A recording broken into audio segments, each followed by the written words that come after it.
Hi everyone, it is Thursday. I am actually feeling like creating a video today and uploading a video for you guys to listen to. And tonight's video is going to be about my current situation with the Wilson Audio Alexia 2s.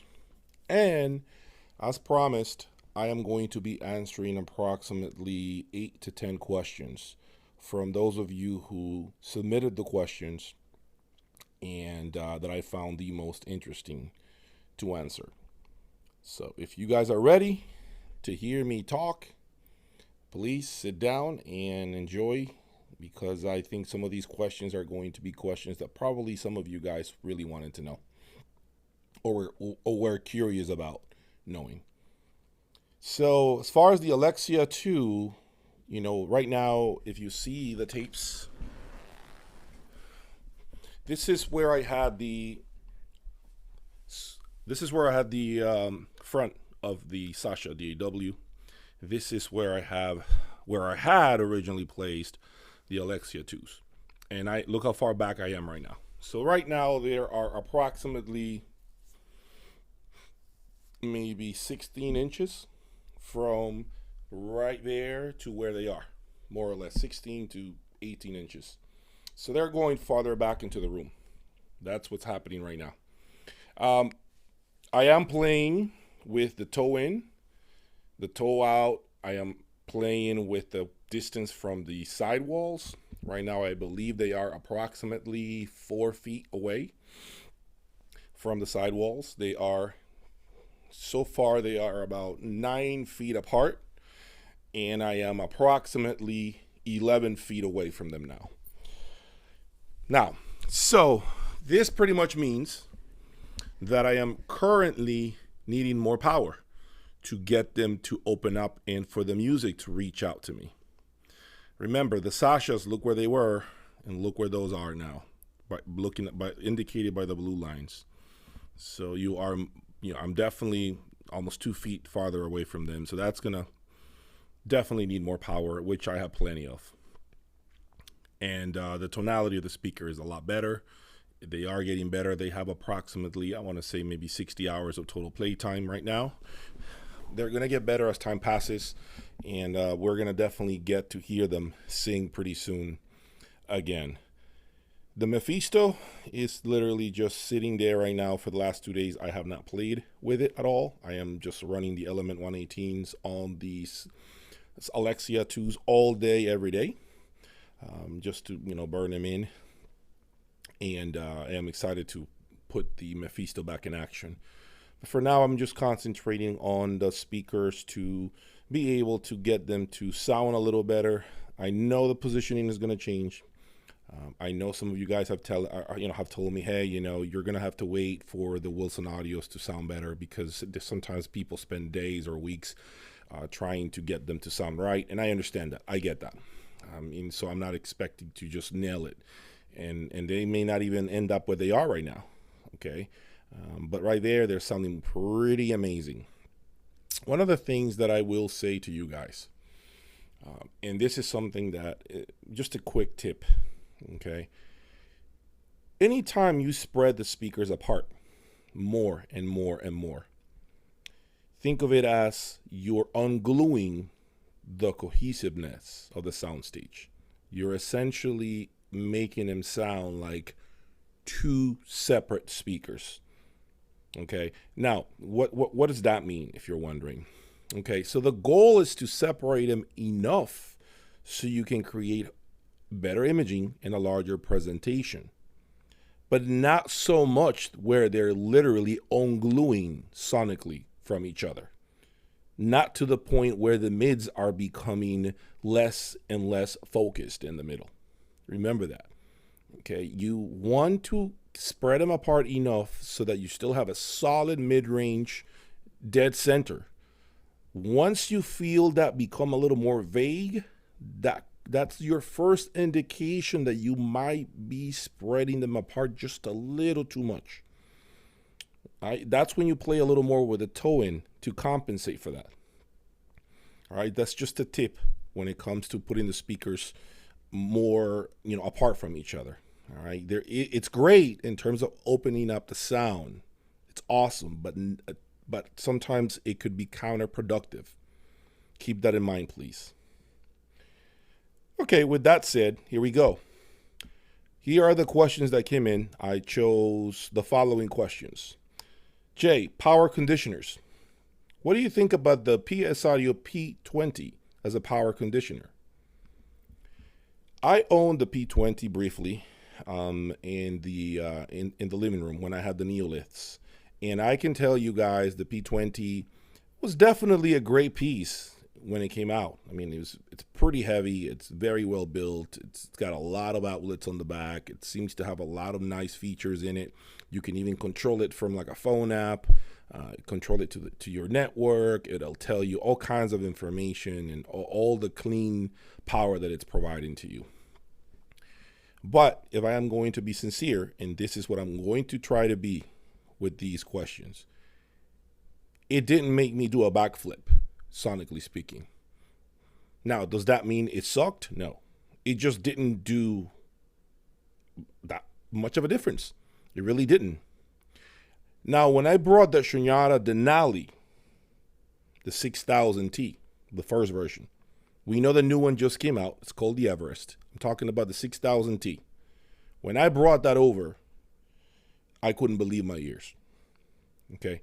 That thing made a huge difference. I could not believe what I heard. I didn't think that was possible. The biggest component that benefited from that machine was the audio research preamplifier. It was just so massive sounding. The Ref 6, I'm not even kidding, at that point the Ref 6 SC was not out. So I had the Ref 6. At that point the Ref 6 sounded as big as a Ref 10 when I plugged it into the Shunyata Denali. So take that for what it is. That's my opinion as far as the P20.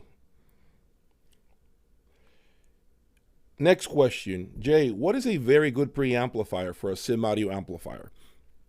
Now, you know I have talked about synergy and finding the matching preamplifier for your amplifier. Now, there is one neat thing about doing that. There's actually one great thing when it comes to doing that. The reason I recommend to do that first, okay, is because you want to know what the manufacturer intended with the set. You want to first hear it, get a baseline, an understanding of what that preamp with its matching amplifier are supposed to do together. Once you hear it and you own it long enough and live with it, then you can begin to experiment with a preamplifier and then find out if the next preamplifier you use actually added or took away from what you already had. So that's number one.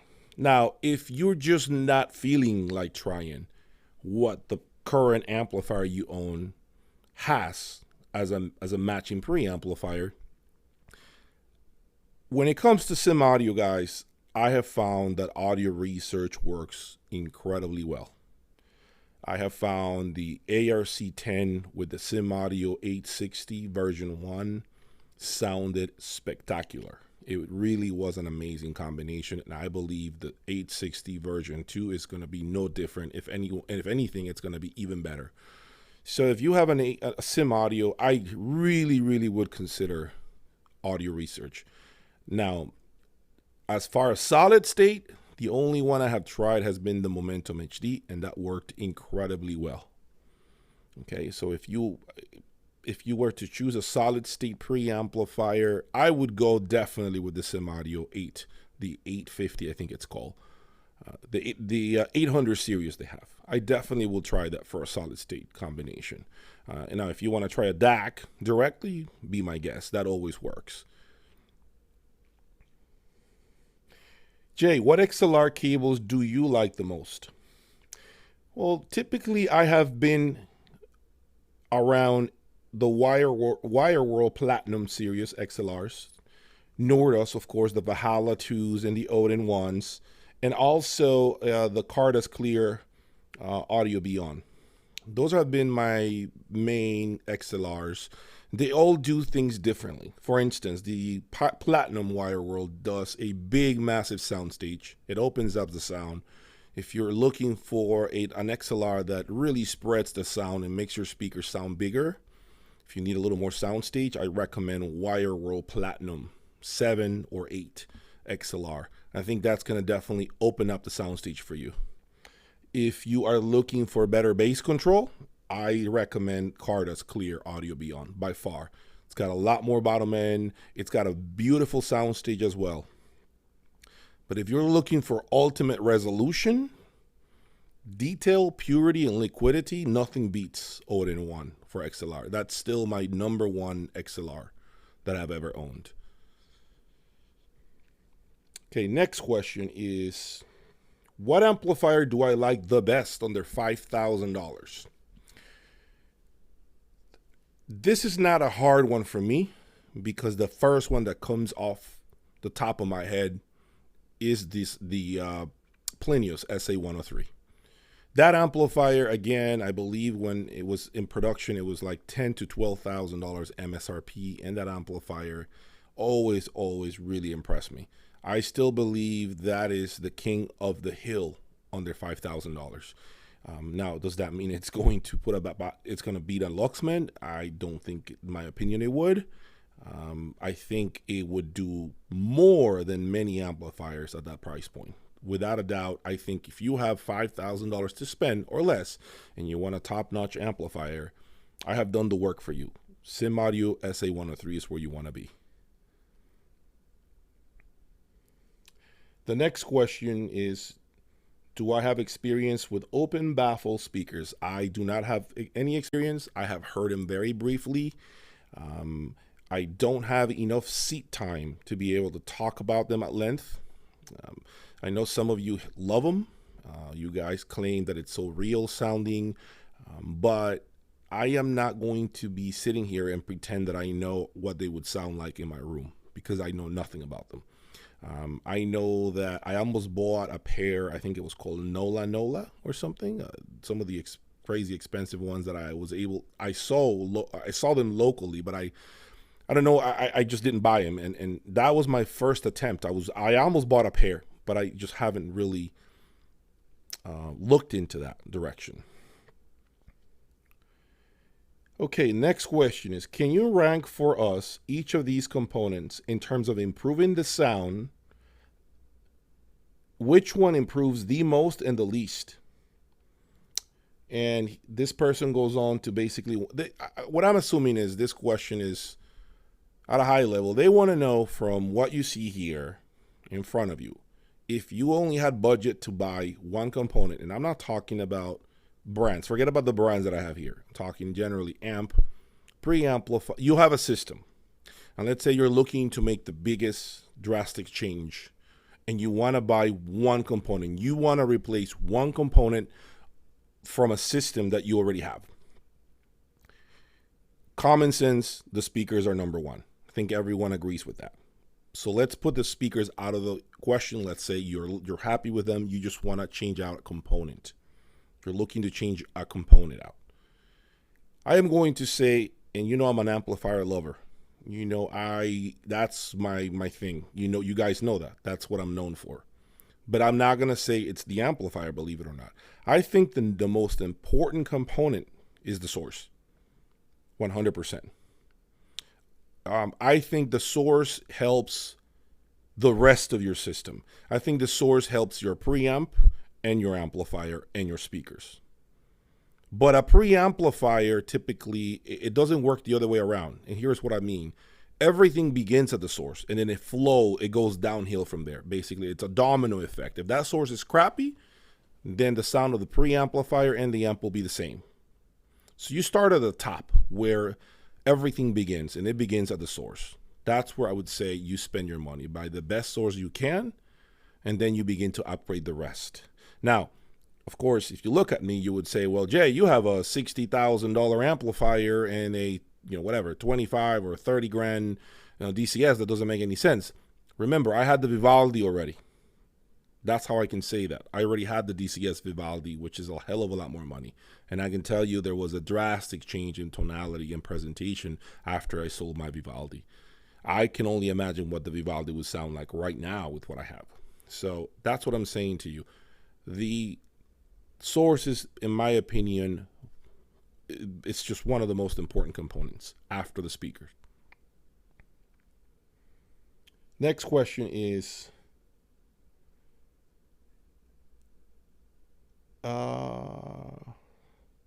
where would you place a power cord if you had to choose? If you could only afford one power cord, a good expensive power cord, where would you place it in the system so that it could create the most significant change in sound? Basically, the biggest reward per dollar. Again, simple. Source. Hands down. My best power cords always go to the source first. That's been 100%. It's always worked for me. Now, does that mean that your amplifier won't make a difference? Like, it won't change tonality if you put a better power cord? Oh yeah, it will. But what I'm saying is you try to find the best power cord for your source first. Okay? Because if you have a crappy power cord on the source, that can add to edginess, brightness, all sorts of other issues. When you find a quality, if your system is revealing enough, of course. But if you find a quality power cord first, go with your source first. That's where you want your best power cord to be. And then from there, you can begin to test, your preamp or your amp. I would say the amp, but I wouldn't see a reason why maybe in some situations the preamplifier would be the choice to go next after your source. I mean, that's fine. But mainly the source is number one when it comes to a power cord, a quality power cord. Next question is,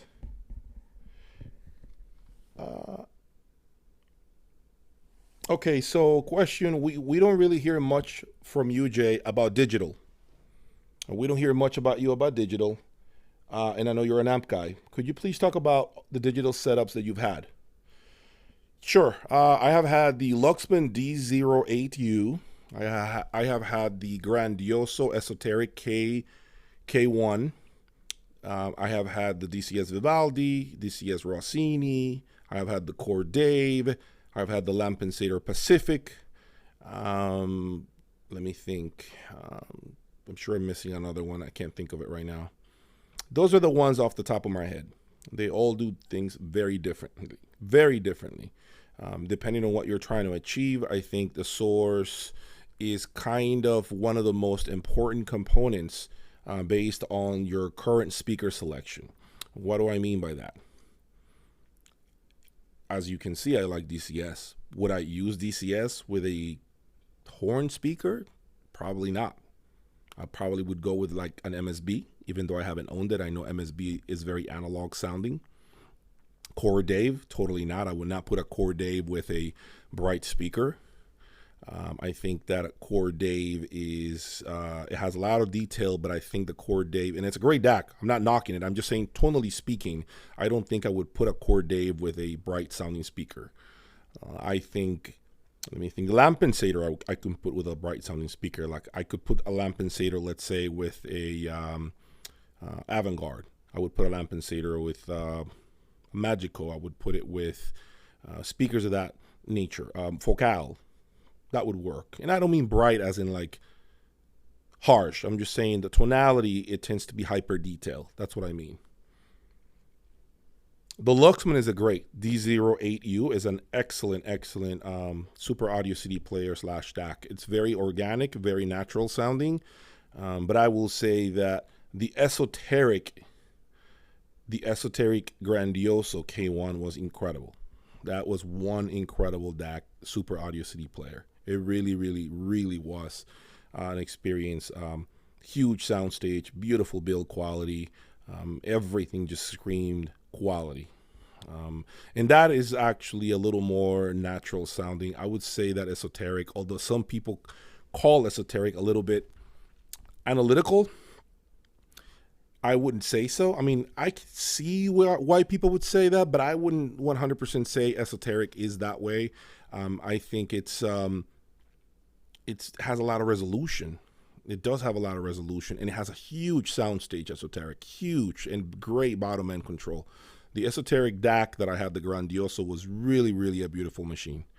I really, really highly recommend it. Even though it's a super audio CD player, let me tell you, as a DAC, it was amazing. I can only imagine what the new esoteric DACs are doing. Maybe one of these days I try one of them and tell you guys what I feel. Next question is, hi Jay from the Philippines. I wish to have your opinion about McIntosh. Oh my God, here we go. Oh boy, I have a feeling this question is not going to be a question I'm going to want to answer. What models have you tried of McIntosh or you are familiar of? Are they really that good? They are really famous here, like audio research, but are they truly audiophile grade? From a scale from 1 to 10, 10 being the Griffin, for you, what number is McIntosh? Thanks again. That's putting me on blast, but I promised I was going to keep it real, and I'm going to keep it real because that's part of the reason why I want to do this. I want to just create this channel for that, for transparency, and just give you my blunt opinion. McIntosh, in my opinion, growing up, my stepfather loved it. My stepfather, he's now 79 years old. Obviously, a different generation. He is, just in love with McIntosh. Everything McIntosh was just, wow. You had a Bentley outside, essentially. And obviously, I was very young. I didn't know anybody. I remember going to different stores with him and seeing the Mac products and the beautiful lights and the gauges and wow, it looked impressive. It does look like, expensive, and it looks like it's well built and all of that. And I remember him talking about McIntosh all the time. But obviously, I grew up and I have owned quite a bit of McIntosh product. I've owned, the 601 McIntosh monoblocks, the 1.2 kWs, the 2301s, the C1100 preamplifier. What else? Their super audio CD players. I have never owned their speakers. What else have I owned? 7-channel amps, their processors for home theater. I've owned a lot of McIntosh products. If Griffin is a 10, which is what the question is saying, right? Assume Griffin is a 10 for me. Where do I rate McIntosh? I'm going to say I will give Mac about probably a 6 if Griffin is a 10. I believe, in my personal opinion, my humble opinion, that McIntosh is a timeless piece. When you look at the product, it never looks old. Right, you can own a McIntosh product 30 years from now, and it's still going to look beautiful. Just like the Momentum, I believe the Momentum gear is the same way. Biggest difference is I feel every other brand is really, really, not only have they caught up, but they have already passed McIntosh in terms of tonality and in terms of what the presentation is.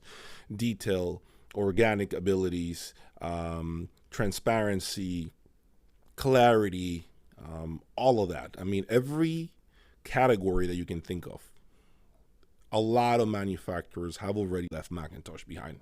McIntosh is already in their rear view mirror. I think Mac has done what a lot of companies do, which is they built their name, man. They deserve it. They've been around for a long time. They deserve to eat just because of their name. But I think they have relied on their name for a long time now. I think they haven't done any innovation. I think the greatest innovation they've had as of late is the new 901 monoblocks, because that is an amplifier that I don't think I have seen anywhere else with what it does. The hybrid design where you can have crossover settings and all of that. That's actually a really neat. To be honest with you, I would love to have it. I would love to try it, but I don't have a need for it because you can't buy amp my speakers, so it doesn't work for me. But I think Mac has really, really They have really been hanging on to their name, and a lot of audiophiles, they hear the name and they respect it because they deserve to be respected for what they have done. The problem is, guys, like anything else in life, and I'm not even just going to talk about Mac alone. If you think about it, you're only as good as your last performance, generally speaking. So what do I mean by that? You could be the UFC champion of the world and won 17 fights. And wow, no, you're undefeated. You're on top of the world. You're getting those $500,000, $1 million paychecks per fight. But if all of a sudden your competition, your opponents begin to smash you, it's really what you're going to be remembered by. Unfortunately, the accolades and all the awards and everything you have done, sometimes it's forgotten. And it's sad to say that, but look at your resume right now. Open up your resume. Look at all your work history, right? Nobody cares to see what you did in 2004, what you have done in 2004 on your resume, right? Nobody cares. Employers don't care to see. In 2004 through 2006, you did this. They don't care to see that. They don't care to see what you did in 2000. They care to see what you did anywhere from the last 5 to 7 years. That's what they want to see, what you have been doing. Same thing, guys. Same thing. Their resume is old. It needs to be dusted off. They need to start reinventing the wheel. Some may say, well, why reinvent it if they still sell? You're right. If they're in business to sell, which a lot of them are in business to make a profit, that model works. But if you're asking me sonically, the brand sells. I mean, we all know the brand sells really well. We all know that. But sonically, they're behind a lot of other manufacturers. All right? Way behind. I'll leave it at that. The next question I have is a question that I have been asked repeatedly. Which is the best integrated that I have ever owned? The best integrated that I have ever owned is the Momentum integrated. The Momentum integrated has the tonality, the beautiful sound. It looks the part. It's beautiful. It's well constructed. It pretty much looks like my preamplifier that you see there. All right. The Momentum looks the preamp. I mean, I'm sorry, the integrated. That's kind of what it looks like. The integrated. It really does look that way. It is, in my opinion, still the best integrated I've ever owned. Okay, but it is. I mean, $45,000. I want to say. How much is it? I can't remember. 40, 45. It's a lot of money, but it definitely beats a lot of amp and preamp separates out there. It really does. Okay, and then this last question, I'm going to close it out with this last question. This question says, talk to us about transparency and its trade-offs. Okay. I am living with it right now. I am actually living with this right now. The Alexia 2s and the Mephisto and the Merrill Audio 118s. Something needs to be said about transparency. And I'm going to teach you, this is a lesson that I've learned. Just because you spend more money doesn't mean the sound, holistically speaking, is going to get better. This does not mean that every song you play will sound insane, incredible. Every song is going to sound better. That does not mean that your music is going to sound better across the board just because you spend another $50,000, $60,000 in your system. The more transparency you bring, the more you expose the blemishes on the recording, the more you expose the imperfections of the music. And that's something you always have to remember. Part of the reason why transparency is costly is because it digs deep into the music and it brings you out the nuances and the minute information that other less resolving systems fail to do. So remember that I want to get that thought out of your head completely. If you go right now and you have 30 grand to spend on something, remember, if you're seeking transparency, you will be rewarded with very well recorded music, and you will be triple punished with bad recordings. That's a fact. That means I went with it. I went through that the other day. I was listening to some like 1980s music. I can't remember. I think it was Fleet Mac, Wood or something like that. I can't remember, right? And it was bright, and it was bright, and it was bright, and I kept moving the speakers, and I was here like 4 hours trying to move the speakers, and it was bright, and it was bright, and it was bright, and I couldn't understand it. And then all of a sudden, I took out the Mephisto. I went to the Parasounds, and that brightness was there, but to a lesser degree. So I kept playing other music and other music. And I realized that it wasn't every song. I realized there was only certain songs that just didn't sound any pleasant. Like it was, I had to turn down the music, the volume in some of these recordings because it was not pleasant at all. And then I never realized, wow, you know what? It hits me. That's part of the transparency. I wish there was a component that can sound beautiful and be transparent at the same time. In my opinion, the momentum stuff does a lot of great things. And it does homogenize. It makes the music sound not the same, but it makes it sound with harmony. It injects a level of beauty there. And I love that about the momentum. But when it comes to sheer transparency, that shouldn't be part of the formula, in my opinion. It is very, very beautiful to listen to components that are transparent, but also, guys, sometimes you'll just be so pissed off that you just want to throw it out the window and go back to tubes or something that's resolving so that you can enjoy that music that you grew up listening to.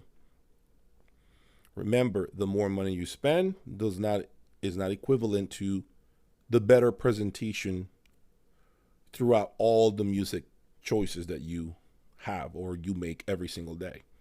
So be careful with that, okay? Anyway, with that said, this wraps it up, guys. Thank you for your time.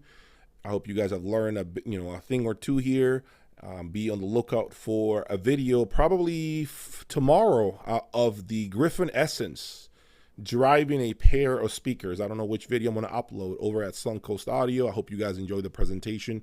I hope you like this video. If you want more videos like this, leave me your questions. I've said it a million times. I'll do these videos occasionally here and there to answer questions, okay?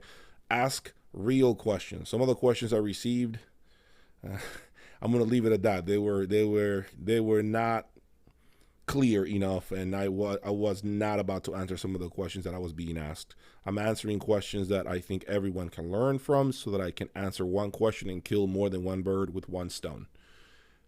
Subscribe and good night.